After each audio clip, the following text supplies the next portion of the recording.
नागपुर में राजस्व मंत्री चंद्रशेखर बावनकुले ने प्रशासनिक सुधारों को लेकर चुनाव, रेत नीति और कानून व्यवस्था जैसे कई अहम मुद्दों पर अपनी बात रखी। उन्होंने बताया कि सरकार ने MLRC नियमों के तहत सेवा गारंटी कानून लागू कर दिया है। अब सरकारी जमीनों से जुड़े शर्त भंग मामलों के अधिकार राजस्व मंत्री के बजाय संभागीय आयुक्त और जिला कलेक्टर को दिए गए हैं। इसके लिए अधिसूचना भी जारी कर दी गई है। बावनकुले ने कहा कि अब जिला स्तर पर शिविर लगाकर ऐसे मामलों का निपटारा किया जाएगा और नागरिकों को मंत्रालय के चक्कर नहीं लगाने पड़ेंगे। उन्होंने बताया कि यह मांग पिछले 10 वर्षों से की जा रही है। बिन विरोध चुनाव को लेकर विपक्ष के आरोपों पर जवाब देते हुए बावनकुले ने कहा कि भाजपा ने कभी दबाव की राजनीति नहीं की। उन्होंने कांग्रेस पर गुंडागर्दी और जबरदस्ती की राजनीति करने का आरोप लगाते हुए कहा कि राज्य में एक ऐसा भी उम्मीदवार है जिस पर दबाव डालकर नामांकन वापस कराया गया हो। उन्होंने बिन विरोध चुनाव कराने वालों का आभार व्यक्त करते हुए कहा कि जहां स्पष्ट बहुमत होता है वहां अनावश्यक चुनावी खर्च से बचा जा सकता है। नासिक चुनाव को लेकर उन्होंने विश्वास जताया कि चुनाव प्रक्रिया समाप्त होने से पहले समाधान निकल जाएगा। वहीं शर्तभंग मामले में लगने वाले दंड को भी काफी कम किए जाने की जानकारी दी। रेत नीति पर बोलते हुए बावनकुले ने कहा कि कुल रेत भंडार का 10% हिस्सा स्थानीय उपयोग के लिए आरक्षित रखा गया है।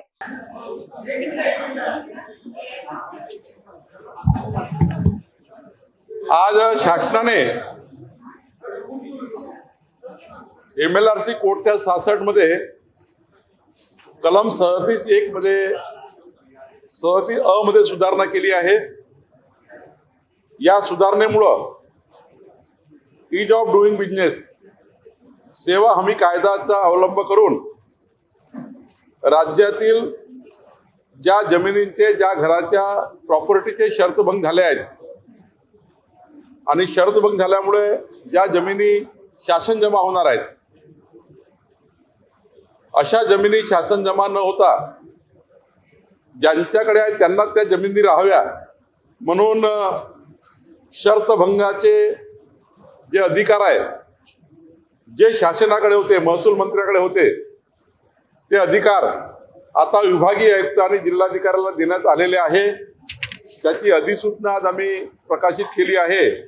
या सुधारणेमुळे प्रत्येक जिल्हाधिकारी, विभागीय आयुक्त आपापल्या भागामध्ये कॅम्प लावून ज्या जागा शेतकऱ्यांच्या किंवा या ठिकाणी शहरामधल्या आहेत, ज्या नजूलच्या आहेत, ज्या महाराष्ट्र शासनाच्या मालकीच्या आहेत किंवा कुठल्याही सरकारी जागा आहेत, त्या जागा आपण नागरिकांना दिल्या आहेत, त्या सर्व जागेचे शर्तभंग आता विभागीय आयुक्त आणि कलेक्टर करू शकतील।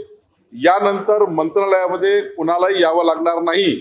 ही अत्यंत महत्त्वाची सुधारणा माननीय देवेंद्रजींच्या नेतृत्वामध्ये देवेंद्र फडणवीसच्या सरकारने, आपल्या सरकारने केली आहे, महसूल खात्याने केली आहे। या अधिसूचनेची मागणी राज्यभरापासून होत होती। मागच्या 10 वर्षापासून ही मागणी होती। ही मागणी जनतेची आता सरकारने पूर्ण केली आहे।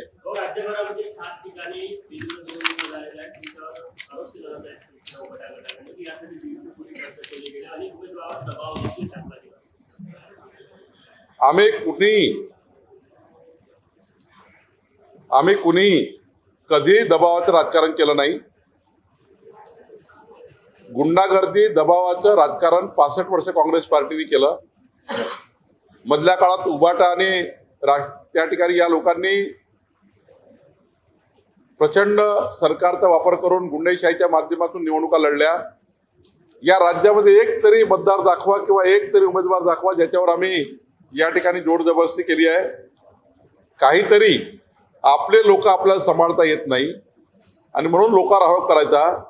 खरं तर मी तर आभार मानेल ज्या ठिकाणी निवडणुका बिनविरोध केल्या गेल्या त्या सर्वांचे, की आज ज्या पद्धतीने क्रायसिस आहे पेट्रोल डिझेलचा, त्या डिझेल पेट्रोलच्या क्रायसिसमध्ये त्यांनी समजदारी घेतली। कारण निवडणूक शेवटी संख्याबळावर आहे।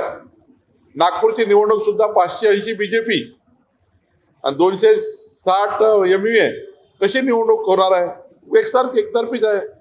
काय फरक पडला असता नको केलीसी तर? याने फायदा असा होतो की आपल्याला जे राष्ट्रीय नुकसान होतं, पेट्रोल आहे, डिझेल आहे, गाड्या आहे, घोड्या आहे, या सर्व लागत नाही। त्यामुळे निवडणूक ही एकतर्फी झाली पाहिजे, निवडणूक ही बिनविरोधात झाली पाहिजे। मी सर्वांनाच अपील केली होती की बिनविरोध करून घ्या, कारण मतदान असलं पाहिजे। ज्या ठिकाणी अटीतटीची फाईट आहे त्या ठिकाणी आमचं म्हणणं नाही आहे। पण एक साईड निवडणुका त्या ठिकाणी मात्र एकतर्फी झाल्या पाहिजे. आणि या ठिकाणी ज्या निवडणुका झाल्या आहेत बिनविरोध, त्या ठिकाणी वन साईड मतदान आहे. चंद्रपूरला वन साईड मतदान आहे, यवतमाळला वन साईड मतदान आहे, रायगडला, पुणे बीजेपी आणि राष्ट्रवादी एक केली तर 90% आम्ही आहोत. रायगडमध्ये एकनाथजी बीजेपी आणि राष्ट्रवादी एक केले तर 90% मतदान आहे. काय होणार आहे निवडणूक लढून? आणि त्यामुळे मला वाटतं या निवडणुका पारदर्शी झालेल्या आहेत. या निवडणुकीमध्ये जे आमदार निवडून येतील त्यांना मी शुभेच्छा देतो आणि अशीच परंपरा महाराष्ट्राची राहिली पाहिजे. निघेल निवडणुकीच्या शेवटपर्यंत निघेल. साहेब हे सांगा, शर्तभंग ब्रीच ऑफ 40 पट हे होता, दंड होता, तो किती कमी करणार? तो आता वेगवेगळ्या जमिनीकरता वेगवेगळा आहे, त्याचं मोठं स्टेटमेंट आहे. नजूल करता किती, महाराष्ट्र शासना जमिनीकरता किती, सिलिंग करता किती, असं वेगवेगळं आहे. त्यामुळे अत्यंत कमी केलेलं आहे.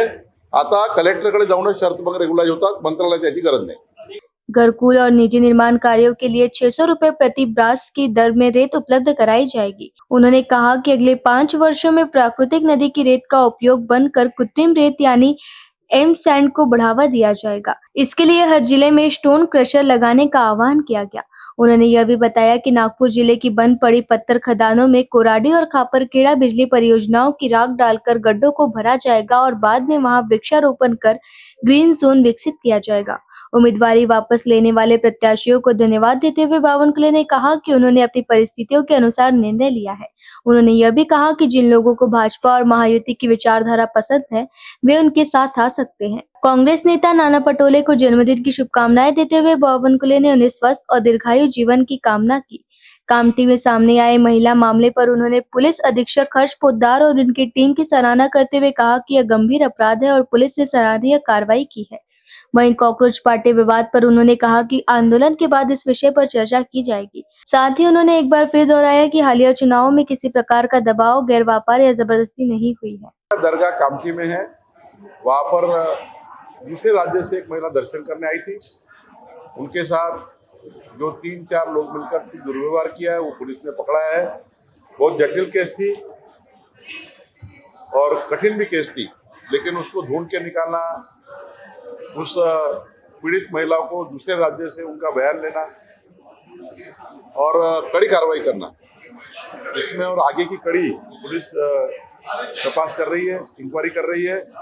आगे भी क्या क्या हुआ है वो देखेंगे और इन लोगों को नहीं छोड़ेंगे। इन लोगों को गंभीर गुने पुलिस ने दाखिल किए हैं और ऐसे करने वालों को नहीं बख्शा जाएगा।